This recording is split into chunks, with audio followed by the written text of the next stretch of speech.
All right. On today's show, I welcome on a very special guest. He is Jhamal Diggs. He's the head coach of Cranston East girls basketball team and the assistant coach at Lasalle girls volleyball team. Coach, how are you today? I'm doing well. I'm doing well. Thank you for having me. I really appreciate that. I've been excited to come on. I was excited to get you on. It means a lot for you to be on the show and make time for me, and especially with everything that's going on right now in this crazy world with the snowstorm we have going on and being Yeah, able to definitely, make it definitely. on here. But, Coach, I want to start. How are you doing during these COVID times as well? Tough, man. Really, really tough to be honest. Just trying to push through. Doing the best we can. Working with whatever we have. Making the best out of every situation. It's been hard because you can't really meet up with the whole squad. Can't have no gatherings together. Can't work out together. Can't meet together. So it's definitely been tough. But like I said, every opportunity that we do have, we try to take advantage of it. But it's definitely been a crucial hit. Yeah, it stinks. It's so weird of everything. You would have thought this like pandemic. I didn't even thought this thing would be going on this long. This long, Yeah, right? yeah, coming up on a year, I think now. Yeah. What, February, March, you make it a year? I mean, Yeah, I was watching film from last season, and I'm like, who would have thought? Who would have known that next year this would be the situation? yeah, it's crazy. Have you heard anything about the upcoming season or anything like that, or anything that's going on? Basically, Interscholastic has been meeting with Gina and her team, um, trying to figure out best possible ways that we can make this work. We can make this happen. Safety of the kids come first, and then everybody else. So I know they've been working really hard to come up with the possibilities, but no exact word yet. I know right now I think we're looking at the 21st, which is Oh, next week. okay, Um, but it's day to day. yeah, You know. it's tough. Yes, you got to come over that adversity of the day to day and see what's going to happen on that end. But Coach, before we get into your coaching career and how you got into coaching, how did you get into basketball and as well as volleyball? Um, how did I get in basketball in general or coaching basketball? Playing and being like how'd you fall in love with the game and the same thing with volleyball as well too. Well, I started playing basketball when I was in the third or fourth grade. Yep. So I started playing basketball when I was in the third, fourth grade, and that's when I really fell in love with the game. Having a hoop on my driveway and seeing my brothers um, play outside. My older brothers and their friends play outside. I used to want to go out there and play with them. Obviously, I was too young, but that's when I really fell in love with the game. And then all through middle school, um, all through high school, and then played volleyball in high school. Ended up playing volleyball in college. Started playing volleyball in the ninth grade. Um, Fell in love with it then, all through high school, and then ended up being able to play at the next level. But after college, I definitely wanted to continue staying around the game, both games, volleyball and basketball, because volleyball was basically a pathway for me to even go to college. So wanted to stay around the game, wanted to give back, and so after college, I continued to stay around JWU. I coached I was the second assistant for the women's team, and then I went on being the head coach for Times Two Academy volleyball team. Then the winter season came up, and I got the head coach position for the girls basketball team, which was 2 years ago. And then that's when my career just really took off. Wow, that's crazy. That's wild how that all came into play. What position did you play in volleyball? I was an outside hitter. Um, when I went to Johnson Mills in Denver, I was an outside hitter. All through high school, I was an outside hitter. And then when I got to Providence, Coach Reslow, that you're very familiar of, changed me to a libero Oh, because of my passing abilities, and which was great. But it kind of threw me off. All my life I've been playing outside, and I had to make that adjustment, especially in a crucial time where I'm a junior, senior, Yeah. heading out, and I have to make this adjustment. But I played outside hitter my whole career, and then switched to libero.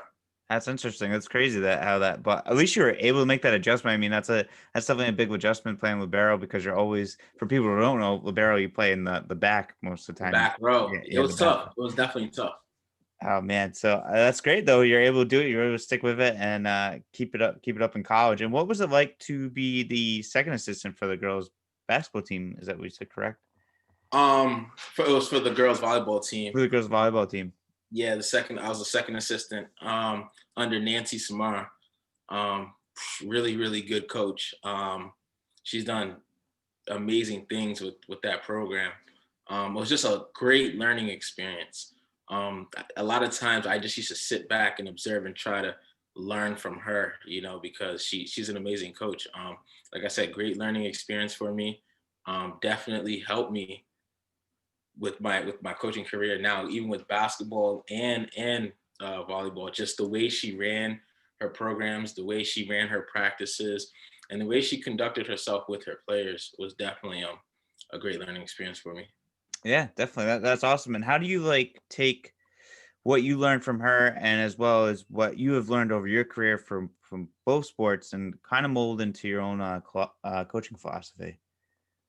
Every experience for me, I always try to take something, tweak it, and add it to my repertoire. I should say. I just like I said, the way she ran her practices were very interesting to me. The way how she corrected players on their mistakes definitely took a little bit of that and added it to my coaching style. But like I said, every experience that I have with coaching, with either sport, I try to take whatever I learned from other coaches or even coaches that I coach against. When I see something that I like, I try to take it and I add it to mine and make it better, a better formula. So That's awesome. That's great. I think that's a good way to do it. I think like I feel like any coach, when you see something you like, you're like, I want to implement that, but I think you got to implement it like, in the way you said, the better way is yeah, definitely got to implement it, but like what's good for your team and how it works for your team as well too. right. That's awesome. And how did you get the coaching job at Cranston East and what's your time been like there? So last year was my first year, my first season. Um, After I completed my season at Times Two Academy, I uh, I started to reach out to different schools, and I applied to a few different schools. And Cranston East, uh, very different situation. When I got a response back from them, it was not the response that I was looking for because I didn't expect to get a response from anybody. Yeah. First year coach at a D3 program, I was just put my name out there. Yeah. And then I got an email saying, hey, down to three candidates, you're one of them. Went in Wow. for the interview. Yeah, went in for the interview. In front of the principal, the AD, the assistant principal, the head boys basketball coach, and very very blessed and lucky to come out on top. So That's awesome. That's great. And what's it like when you take over your own program and how do you really start to build your own culture? um that's exactly what I'm doing right now. It's not easy. Somebody said to me the other day, it's not your team until year 4, because like the kids that are under you, they're still trying to get adapted, they're still trying to learn your coaching style. But it's hard. It's hard, and you really got to come in strong, because you got to come in strong. You got to come off the right foot, because you're setting an example, and you're setting a tone, and the kids they're looking to see, okay, how's he going to come in, how's he going to run things, how's he going to do things, because they're used to the old way. you Yeah. know and you got to come in and you got to say, hey, we're going to change things up, and we're going to do things this way. And I think a big thing is with that is consistency. If you're going to say, hey, listen, we're going to do things this way, you got to be consistent and how you're gonna move, in that direction. Because if you're not consistent, the kids can always go back to their old habits, go back to the old ways, or the ways that you don't want. So you got to be consistent and you got to be on it. So that I think that's what it's like taking over your own program. But it's also fun because you come in and you're like, hey, we're gonna do things my way, and you're gonna see if your way works. So That's awesome. That's great. I think that's so. I think that's a good way to do it. I think consistency is the biggest key, like you had mentioned. That's huge because, like you said, they could go revert back to the old ways or just go a different way you don't want them to go. yeah, and you definitely don't want them to go backwards. No, So no, you, definitely, you definitely really not. gotta be on it, and if you really want your way to work, you really gotta emphasize that, like, hey, this is the direction we're gonna move in, and it's no way, it's this way or the highway. So I like it. Yeah, that's definitely the best way to do it. I think, especially when you're developing that culture in that program in your first year and building more towards that program, it's gonna be great, coach. I think you got a great things going towards your way. yeah, so I'm excited. A lot of potential in the area. Um, and the people are great, a lot of support. So I'm definitely excited to see what the future holds. Got to keep working though. It's a lot of work to be done. The kids are great. They're hardworking. Got to tweak some things a little bit, but I'm definitely excited to see what we're gonna be like in the future.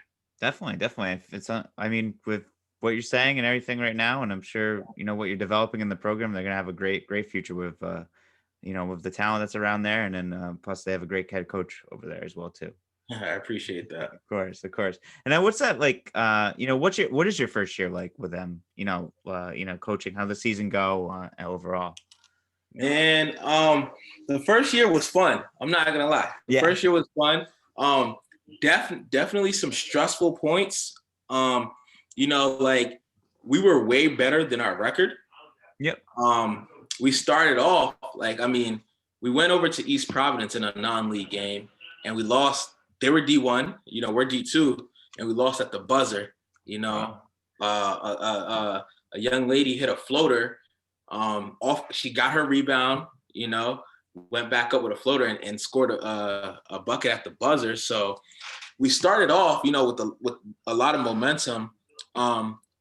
And then, it was just a lot of things that we just had to fix, and when you're with the first year program and you're trying to get acclimated with the kids are trying to get acclimated with you, how you run things. You're trying to see, okay, what this kid is capable of, what position this kid should be in, which makes times hard and tough, but it was really fun, a lot of games, man. I think we lost about 5 to 7 games by 2 or Wow. 1. Yeah. Yeah, man. It was a fun season, but like showed how good we can be, especially for a program that a lot of people count out, and like some years back they were really, really good, and they've had a kind of a slope downhill the past few years, but for a program that a lot of people count out, the kids, they got a lot of potential, and it was a fun season. It was good to see that, like, hey, these girls, they can play, because when I got the job, a lot of people were like, oh, I don't know, like you're going over there, like, and I came in with a positive mindset, and I'm like, hey, we're gonna do this, win or lose, we're gonna try to make this work. And like I said, it was fun, but it was good to see that, hey, we have potential and we can work with something for the next few years. Yeah, that's awesome. I mean, that's crazy. Only losing like 5 to 7 games by 2. That's absolutely well. It's like a difference between making the state championship and all that stuff, and that's Now, I'm wild. not even gonna talk about state championship. I'm at I least mean, making the playoffs, that's what I man. mean. The playoffs. Yeah, yeah, the playoffs. Yeah. Yeah, like I mean, where did we go? We went down. We went down to what was it? Wasn't Proud. It was a school. It was a school in down Southern Rhode Island. We were up, and they got the ball back off of I think it was a miss. We came down. It's like about 5 seconds left. We missed a shot, and we're up 2. We're up 2. 5 seconds left. We missed the shot, and they got the rebound. The girl came full court, coast to coast. She's coming down. As soon as she crosses half court, takes 2 to 3 steps across half court. Mind you, we're up 2. And she just pulls for the 3. And I'm just watching, and I see the ball slow motion going up in the air, just falls right through it, and they end up winning by 1. I mean, that goes viral on social media, and it's like, for my girls to always come back to practice the next day, to work hard, come back next game and still going 100% shows a lot about their character and how resilient they are. Losing by 20 is a lot easier losing by 1 or 2 points. You know what I'm saying? So very true. And it's like, we just lost by 4, lost by 2, lost to Westport by like 6 or 7, who made it to the playoffs. Like, I can't express that. It shows how much potential we have, So. That's awesome. I mean, it's so great because it's there, and it sounds like you guys are just in for a couple of few good runs. And just some of that stuff you can't control. Someone takes 3 steps over half court, pulls up for 3. You can't control that. Or someone hits a floater. Game winners. It's stuff like that. Definitely went for the kill shot. They didn't even try to go to the basket for the layup. Just pulled up right for the 3. Definitely went for the kill shot. That's pretty bad, but it's tough. It's tough. But hey, it's good for you guys, and it's just a lot about your girls. Like you said, they keep showing resiliency and coming back practices, and it's good. What's your outlook on the upcoming season with everything that's going on? To be honest with you, so I've been watching a lot of film the past couple of days. Watching a lot of film, doing a lot of studying. This summer was I think it was kind of a good summer. A lot of my girls worked out, a lot of my seniors, and I had a lot of freshmen in the gym, which was really, really good.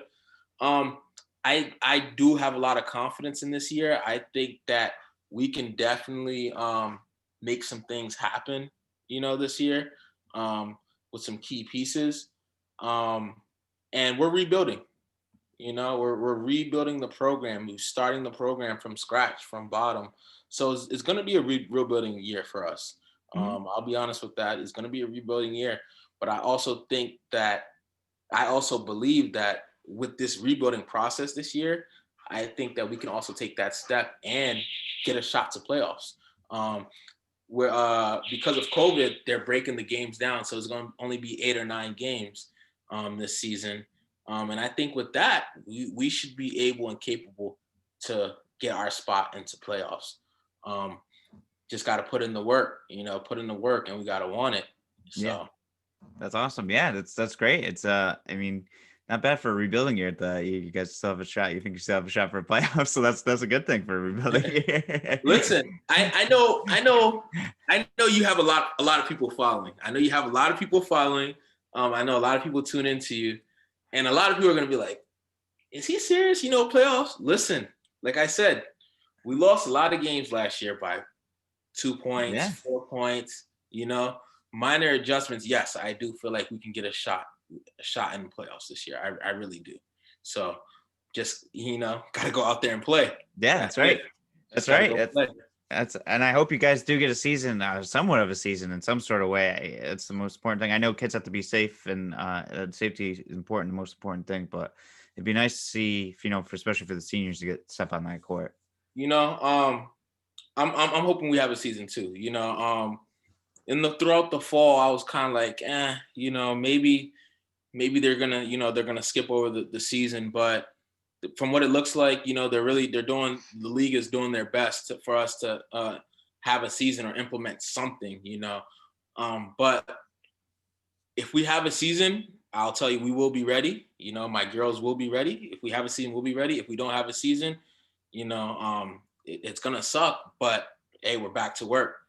So I said this last week to some other coaches. I said, hey, if we play, we're ready, and if we don't play, we're back to work. So either way, we're still going to be, doing what we do. I love it, Coach. Yeah, I love it. I hope you guys do have a season, and then, like you said, if you don't, back to work. That's back to work. I love that. I love that. I do hope the kids do get a season though. The seniors deserve it, who've been playing there 3 years. It's up to Gina, man, Gina really she gotta work something out for us. So Yeah, I hope so. I have mentioned before to some kids I would not want my senior season to end on a because of a pandemic. I'd rather lose in a state championship game than anything with it and go out at like least you have that. a shot, right? Yeah, at Like, least I have a shot. At least something, right? At least something, or even just start. I don't care. I'll go 0-20. At least I have a season. I mean, I just want the kids to have something for the kids who want to play at the next level, Yeah, so they can have some type of film, something under their belt to show. yeah, They deserve that. 3 definitely. years of hard work, your senior year, who wants to go out like that? No one wants to go out with that. Especially, no one wants to go out like that, especially with a pandemic. I don't know. It's something you can't control. It's You just can't control unfortunate. it, man. Yeah, You can't. it's an unfortunate thing. Coach, now I want to shift gears now. For now, you also coach volleyball. You're assistant coach at Lasalle. What's that like? Awesome. Yeah, that's It's good. awesome. That's Last year was my first year as well. Um, Assistant on the varsity team and the head coach of the JV team. Um, Fun on both ends, man. We made a run to the state championship. Lord lost to a really good North Kingstown girls team, um, but definitely a great experience. Not being from here, um, yeah, great. I didn't know too much about LaSalle. When I went to college here, and then like after I hear people saying, oh, you got the LaSalle, you got the Hendrickens, you got the St. Ray's. Those are the top tier programs. But I never really knew too much about their programs or about their atmosphere. But when you step into that gym, you feel it. You feel that energy, you feel that vibe, that winning energy when you step into that gym. It's just a winning, positive environment, which is great. I definitely have a lot of fun coaching over there. The kids are awesome. It's just a all around great experience. That's awesome. That's great. And I love that you coach, two sports and you make an impact at two different schools as well too. And I think that's just awesome, as well as in two sports that you love, and you're definitely doing a great job in both aspects of those. You know, um, that's something I tell my kids, because a lot of people look like, oh, you coach at East and you coach at LaSalle, like, kind of two different. And I'm like, I don't see a difference. Yeah, And I tell my kids all the time, there's no different, there's no difference from you, and there's no difference from the kids from LaSalle. You guys can be just as good. They put in the work. You guys can also put in the work. Also, to me, there's no difference. If you work hard, you work hard. You're gonna get what you put in. You know, yeah, people may say like, yeah, they have more talented players. Yeah, but also at the same time, I feel like, hey, hard work beats talent. yeah, You know, um, I don't see any difference when I coach my kids. I'm like, hey, we're all the same. We all can put in that work. Case closed. yeah. It's true. It's true. It's you put in the hard work. There's no difference between you and another school, or the kids at a different school. You keep working hard, you're gonna make a name for yourself no matter where you are. 100%. 100%. That's what I always would tell my kids too. And if you're looking to like get drafted or something, like, or go get recruited, I'm like, they're gonna find you no matter what. You just No, gotta no matter what, yeah, growing up, that's how my dad's old school. He said, hey, wherever you go, you will be found. If you yeah, do what you got to do, if you do what you're supposed to do, you will be found. yeah. It's true. I mean, look at Kimball Walker. I mean, Kimball Walker was playing in the gym with no 3-point line on like the top floor of his high school in like New York City. Wow, really? Yeah, in an elevator. Yeah, I think he came in and like recruited him, and he was like, "There's like really a standing room only." So it's crazy. So they'll find you anywhere you go. Like it doesn't matter. You're good. You're good. People know. If you're good, you're good, man. It's I think that's what these kids got to understand, and I think that it is starting to evolve into that hey, wherever you go, if you make a noise, you make a noise. It doesn't matter where you are. The kid that just came out of Shea that plays at Bryant. yeah. Yeah. And I'm like Erickson, right? And I'm like, I just hope kids see that. Kids in the state see that doesn't matter where you go. If you do what you have to do, from your schoolwork to off the court, to handling your business off the court, and then handling your business on the court, on the field, you will be fine. Yeah. You will be fine. Yeah, it's true. It's very true. And like you said, Erickson Baines is a great example of that. As a kid who stayed at Yeah, Shea. man. Comes out of public school, Yeah. doesn't reclass. Yep. These kids love to reclass now. Doesn't reclass, comes right out of public school, right in his class, goes D1. You know, I don't care if it's low major. I don't care if it's mid major. Even though the kid is he's a really, really, really talented kid. But hey, it can be done, and he Yeah. showed that it can be done. Definitely. It's It can it's be done.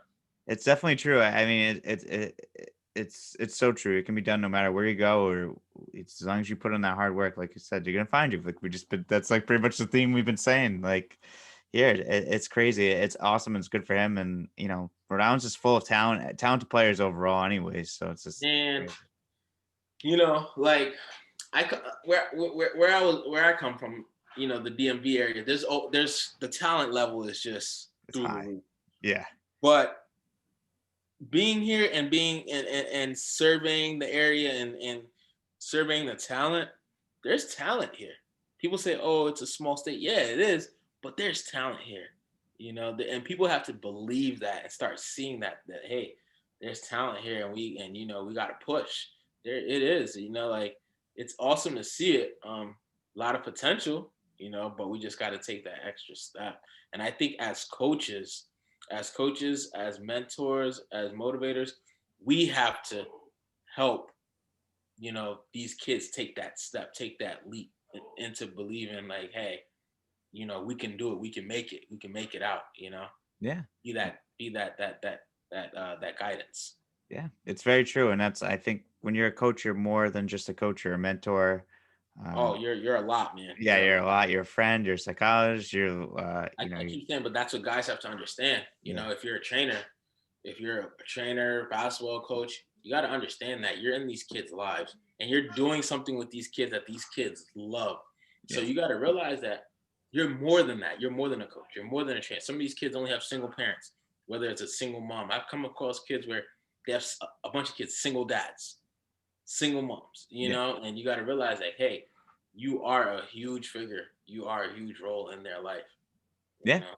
And you're always going to be the person that, speaking of coaches and stuff like this in the past, like it's funny how many kids always come back and like call you to like, come to alumni game or talk to you or text you to see how you're doing or like see good luck to the game. It's funny how much of that still that impact comes on, or you still get called coach 20 years down the road. I just spoke to had my old like mentor on, and he said like he still gets called coach every once in a while, like from players that he had 20 years ago. He's like that's the ultimate respect, I think, in that sense. Wow, that's awesome. Yeah, I have this conversation with Coach Reslow all the time, like, and he's a guy that he always wants to make impacts on his players, for the long run. And like you said, nothing. There's no better feeling when a kid, reaches back out to you and says like, "Hey, like, Coach, man, I appreciate what you did for me a few years ago, or what you did so and so. Like, I remember that. Like, there's no better feeling."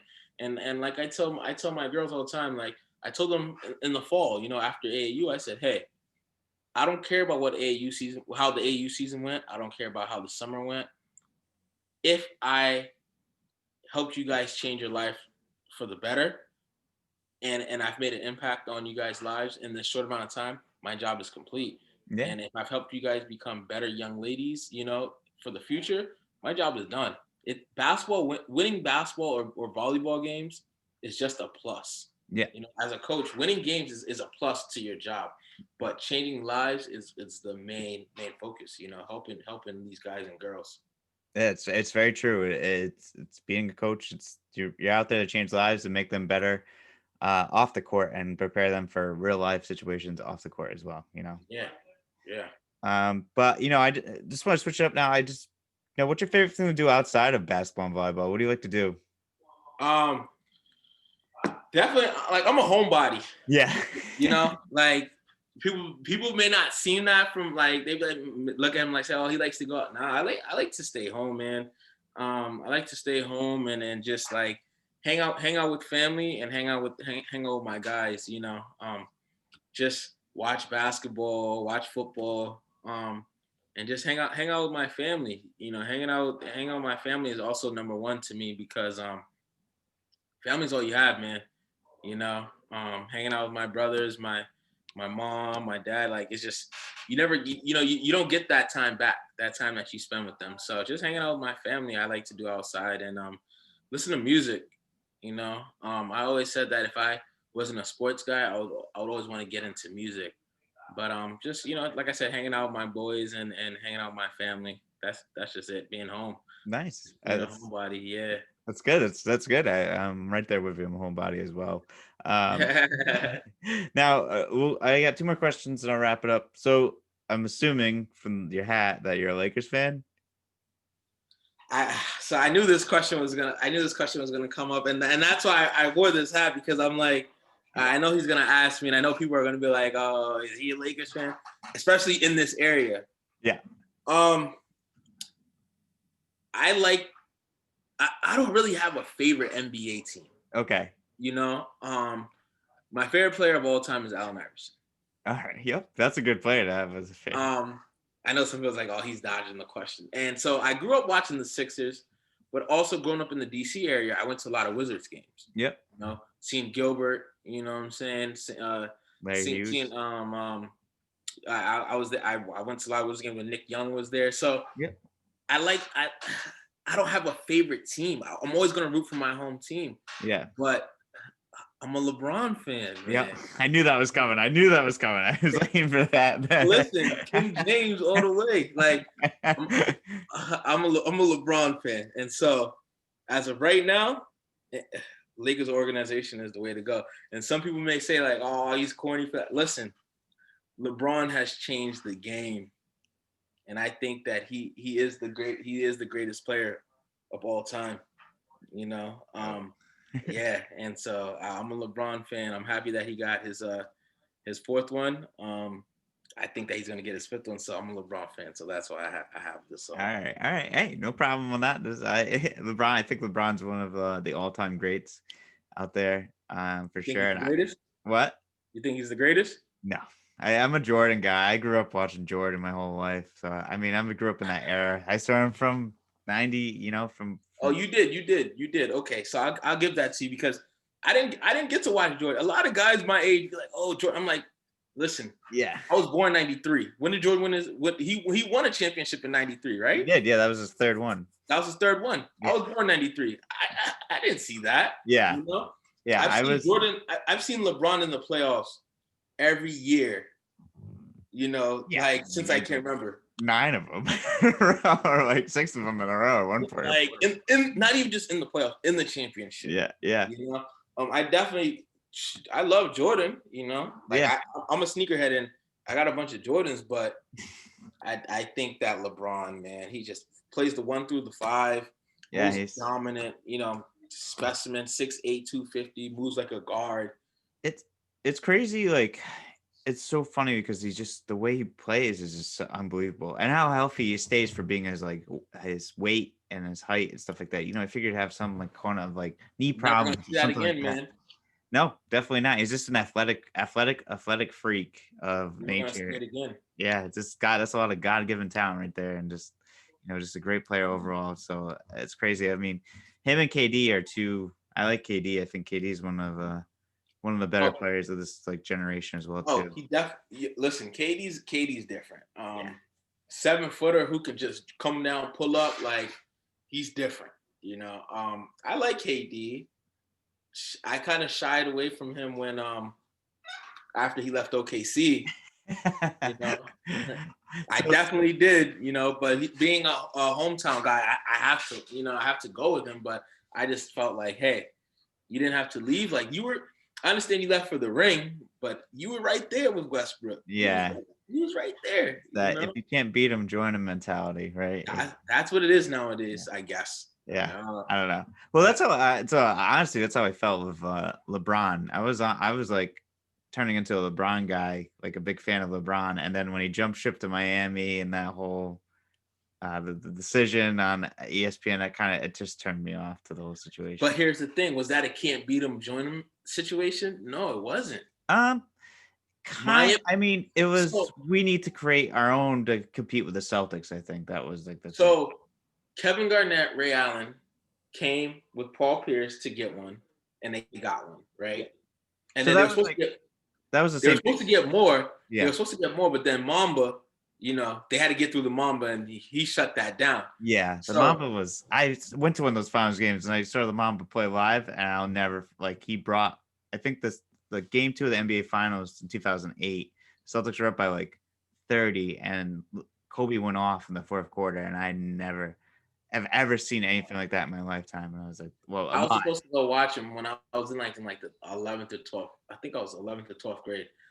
This kid had tickets, and I was supposed to buy the tickets off him, and I didn't buy them until today. I'm like, I really wish I got to watch Kobe play in person, man. That's also the reason why we're in the Lakers hat, because I love what Kobe was doing for the girls' side of the game. Yeah, And people don't realize, like, Kobe, man, Kobe was different.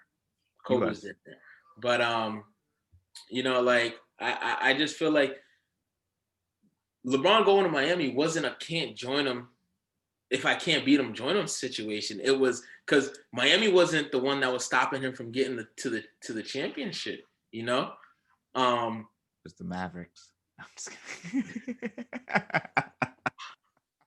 listen, and that's one series that bothers me, and it bothers him too. But Yo, it's gotta bother him like crazy. it's But always it has to because when I'm making my LeBron argument, that's the one thing that comes up. Like, dude, the Mavericks with Jason Kidd was the point guard, right, at the time. Watch Jason Kidd. It was like Jason. It was an old team. It was like Jason Kidd. I think like Jason Terry. Yeah, Dirk Nowitzki. Like, but that, like, I don't know what happened, man. But like I said, I don't think it was. And that's the thing with KD. Like, they were OKC was right there with Golden State. oh, I know. Right there,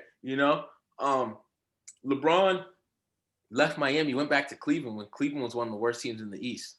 Yeah, Won the ship. Yeah. We seen what was going on with the Lakers. It's been 10 years. Went to Lakers, won the ship. So it's not like he's joining teams where it's like, and people like, oh, listen, man, he stayed all that time in Cleveland and it wasn't getting any help. Sometimes you got to step outside of your boundaries to do that, Yeah. He did it, but that Maverick series, you're right. Yeah. I live in Dallas, so like I know everyone always brought it up when I was down there. So I bet people are always gonna live that up. Even for years to come, they're gonna be, hey, listen, is LeBron great? He lost to the Mavericks. Hell no, he's not. I don't know. They were there. I mean, the Mavericks team wasn't anything to sleep on. They were a pretty good team, but they played really good defense. Yep. They matched up with them really well. Mm-hmm. They matched up with them really well, and I think that was the problem. And Dirk, that game was hitting out those shots from the elbow, and it just it didn't go their way. Yeah, no, definitely not. But yeah, and then like to go back to that KD OKC thing, and him and those Warriors OKC games were the most fun games like to watch. Like super fun to watch. And they ruined it. Like it ruined it for me because I was like, this is like I'll never forget being on like a Saturday night. They had the game on. It was OKC versus Golden State. It was at a bar with like, and the place was packed, and they had the game on. Everyone's watching it, and the Steph Curry came over half court and hit that three, and you could hear the whole place go, oh, like But it was just those were just entertaining games. Like they just like it felt like a real rivalry. Like those. It was, and so the thing is, like, who didn't come alive? I got that question. Who when OKC lost to Golden State? Westbrook came out and played. Yeah. KD was the one that didn't show up. Yeah. I just feel like he wasn't. Yeah. And then I felt like the blame got put on KD. And maybe Yeah, I mean, like, no, the blame got put on Westbrook for not passing the ball enough to like KD or something. The blame got put on Westbrook. Like, come on, man. Like, he showed up. I'm super excited to see him in DC though. Yeah. I think him and Beal will be a good match. I mean, Westbrook makes everyone around him better too. Like he's just a good player. Yeah. Wow. First person to ever say that. Yeah. I mean, you look at the numbers that the guys play triple doubles. I keep talking. There's people say he's selfish. Yeah. He led the league in triple doubles. Average a triple double. Like he averaged a triple double. Yeah. It's crazy. Yeah. Like, come on, man. I think Beal will get his. I think that's the thing between the difference. I think Beal and John Wall like really hate each other for some reason, and then there's like some. Okay, so do you believe that? I don't know. I just like that's what I heard. I don't follow the Wizards too much, so that's why I was like, maybe that's why. But I mean, when Wall went down, Beal was just going crazy. So yeah, he went off. Yeah, I mean, and they make it seem to the media like, hey, like, like we're gonna miss each other. I think that Beal looks a lot happier with Westbrook. yeah, He looks relieved, like he looks a lot happier. Yeah. yeah. And it's gonna be interesting what happens with Houston too, with that team. It's like I don't Kentucky know what's 2.0. going on, but I don't know what's gonna happen. I'm curious to see how they work out. I don't know what's gonna happen, Yeah, to be yeah. honest. I really don't. Who knows? We'll see what happens. But Coach Six, this has been awesome, man. I like could talk basketball with you all day. This is I really like it. I mean, we got to get you back on the show, and do even if it's just NBA or NCAA basketball talk. Got to have you on. You're just a great mind to talk to. It's a lot of fun. I appreciate it, man. It's been fun talking with you too. Like I said, we spoke about this last week. Like, I'm open to anything. I always love to talk basketball. Always love to talk sports in general. So, anytime you want to, just give me a ring. Yeah. Give me a text, and we could talk. Yeah, back at you, man. Anytime that you want to come on the show, you just let me know. Shoot me a message, and once a guest, always a guest. That's the way I work around here, and I would be happy to have you back on anytime. This has been I a lot of fun. appreciate I that. really enjoyed the conversation, and Cranston East is very lucky to have you as their basketball coach over there, and you just very wise for beyond your years. You do like someone that was born in '93. That's fair. Yeah. Thanks, Jay. I appreciate that a lot. I really do. No problem, Coach. Well, you have a good night, and be safe out there with everything, with the storm and COVID and everything. Yes, sir. You too. All right. I All look right, we'll forward to talk talking soon. to All you right, soon. All right. all right.